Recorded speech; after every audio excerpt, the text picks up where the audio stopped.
Good morning. It's Jonathan Barrett. It's March the 15th, and it's the this week's brief, Monday debrief, where we pretty much talk about what's happening on the week, what's going to move the markets, those sorts of things, and obviously have a recap of Friday night's events as well. So, if anything, it's the report that sets you up for the week's trading. Anyway, let's get into it right away. I guess just overall, equity markets seem to be moving sideways. Currency markets, US dollar seems to be a little bit of weakness. Oil markets a little bit undecided, and you can see that by looking at some of the charts. So we're in the state of play at the moment where we're just a little bit unsure as to where the next direction will come from and what will be those actual points that will cause that direction. But we are in need of a bit of a trend. We've seen that in a lot of the commodities, that we are just floundering, just moving sideways. But I think that will be pretty soon. Whether it'll happen this week, I don't know. But I think at the moment we have our bias towards things, and we'll run through a few of those trades in a moment. Let's just have a recap of the events on Friday night, just to keep us up to speed with what occurred. Okay, the Dow up 12 points. Pretty much epitomises what's actually occurred throughout the week. Really didn't see a lot of moving and shaking either way. Up 12 on Friday, the S&P was down, Nasdaq was down just a touch.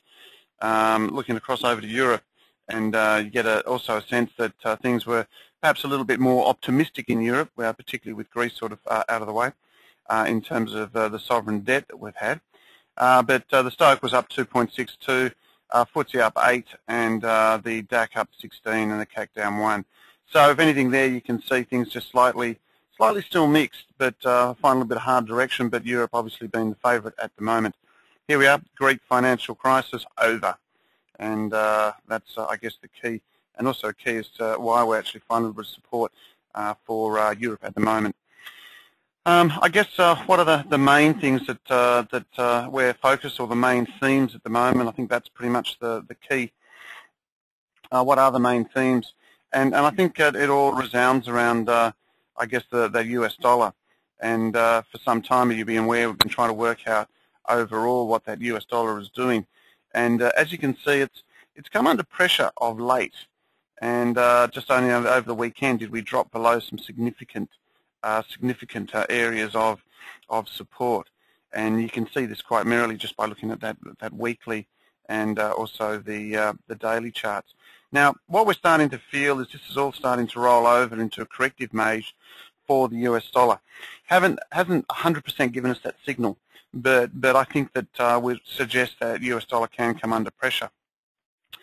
Breaking that down into the daily area, you can also see that we're getting very close to where we can assume that US dollar will come under pressure. Now, it's an interesting situation at the moment, because although the dailies continue, it sort of just goes sideways. We're broken down through there, so our momentum indicators are saying that it's pretty much overdone as well, so that we should in fact start to come lower. But I guess that the hard thing to say is it going to be a dollar trade, high commodities market? I don't think so. And I think this is where it just might differentiate. People sell dollars, and then they go in there and they buy commodities. But the strength in the commodities market is not 100% there yet. We saw oil retract from its highs of 83. Copper's not exactly sort of moving higher, just sideways. Gold certainly under pressure, 1101.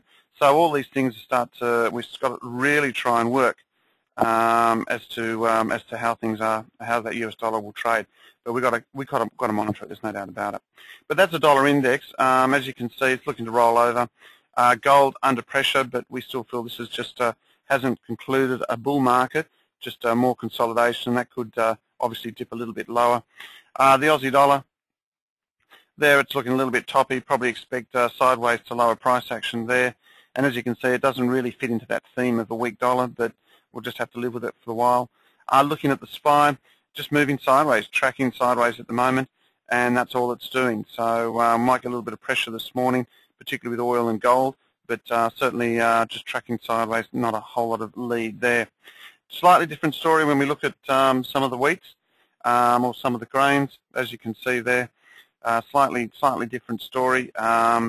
We did get a little bit of a lift there in wheat over the weekend, but as you can see there, maybe we've got a little bit of a double low there. But anyway, let's see. And actually, that doesn't look like a bad chart as well. You can buy here with a stop below that level, which in fact I actually do like. Okay, well, we'll have a little look at that a little bit later. Now, as it is the weekly outlook, what do we have coming up? I think the most important thing here, we don't have a lot. We've got IP tonight in the States, obviously very important. FOMC rates decision on Tuesday. Keep an eye out for this. See exactly what will occur there. We expect no change whatsoever. No change at all. There it is there, FOMC rate decision.